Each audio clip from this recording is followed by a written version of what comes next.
समवाय विभाग तरफ सीधामणंगଠାରେ वृक्षरोपण कार्यक्रम अनुष्ठित।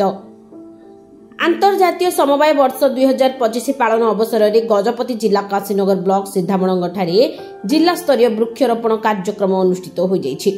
गोटे गछ मां नाम अनुष्ठित होइथिबा एही वृक्षरोपण कार्यक्रम में मुख्य अतिथि भावे जिलापाल विजय कुमार दास और सम्मानित अतिथि भावे पारଳାखेमुनी वनखंड अधिकारी के नागराजु जोग देथिले। उभय सीधामणंगर स्थित प्राथमिक कृषि समवाय समिति कार्यालय परिसर में वृक्षरोपण करथिले। एही अवसर में जिलापाल और वनखंड अधिकारी वृक्षरोपण महत्व उपरे निज निज वक्तव्य उपस्थापन करथिले।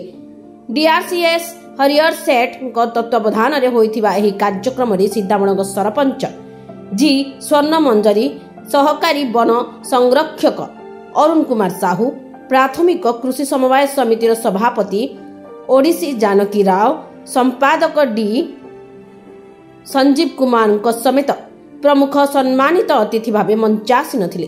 एही कार्यक्रम में बहु लोक उपस्थित थिले। समस्त कार्यक्रम को समवाय विभाग बाबुली सामल, नरेश महाराणा प्रमुखों समेत अन्य माने परिचालना करथिले।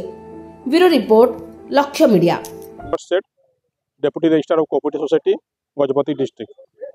आपण मैंने समस्त जानी चलित वर्ष 2025 को आमर आंतर्जातिक समवाय वर्ष भाव में पालन कर जाउछि एवं मार्च मास ठारू विभिन्न कार्यक्रम प्रति मासरे आयोजन करा जाउछि। आमर चलित मासर कार्यक्रम रही वृक्षरोपण कार्यक्रम जहाँकि एक पेड़ माँ की नाम। से अनुसार सार आम गजपति जिलार आमर जिते सोसाइटी अच्छी आमर पूर्वर 50टा थिला, बर्तमान नुआ गठन होगी 50टा 100टा को 80टा हिसाब से आम 8000 वृक्षरोपण आम वृक्षरोपण कर कार्यक्रम आम लक्ष्य धार्य करूँ। डीएफओ सहायतार कलेक्टर सहायतार आमर आमर यहाँ आम संपादन कर आज आम कार्यक्रम शुभारंभ आज सीधामणंग सोसाइटी है समस्त सहयोग एवं आशा करूँ सब सोसाइटी हेब, सब जगह हेब। गछ लगेदेला तार रक्षणाबेक्षण भी दायित्व से नेबे। सुस्थ समाज अत्यंत दरकार मनुष्य समाज पाई एवं सुस्थ समाज पाई अम्लजान दरकार। अम्लजान पाई वृक्षरोपण निहाती दरकार। ए वार्ता आमर समवाय समितिर रहिबो। सर जगन्नाथ, आज इंटरनेशनल ईयर ऑफ कोऑपरेटिव से ईयर रे आज आमर deputy registrar of cooperative societies initiative नहीं कि आज आमर एक पेड़ माँ के नाम कैंपेन अंडर रे प्लांटेशन ड्राइव करिसेंती। मु ए दिगरे तांको अभिनंदन जनाउछि।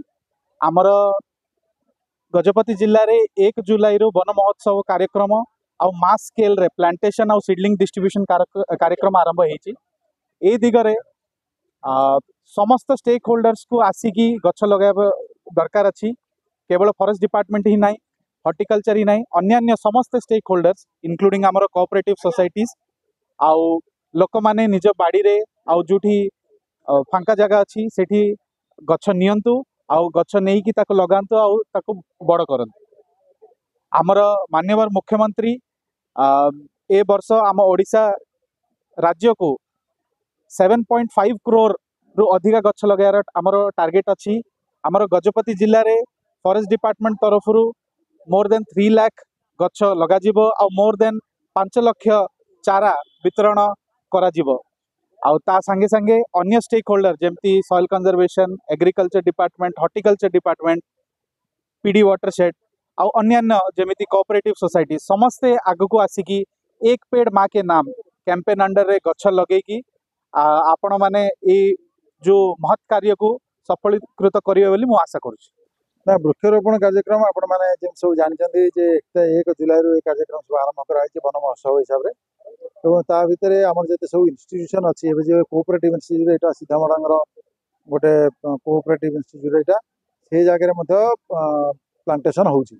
तेणु कोऑपरेटिव सिस्टम आपण माने जानचंदी कोऑपरेटिव इंस्टीट्यूशन जते सब अच्छी ताको स्ट्रेंथन कराउची। गवर्नमेंट आगामी दिन रे ताको आहुरी बलशाली करिवो। तेणु सेथरे सब लोक मानक नुआ नुआ 50 टी मात्रा आगु थिला कोऑपरेटिव इंस्टीट्यूशन बर्तन 100 हेलानी आम अधिका करने चाहूँ।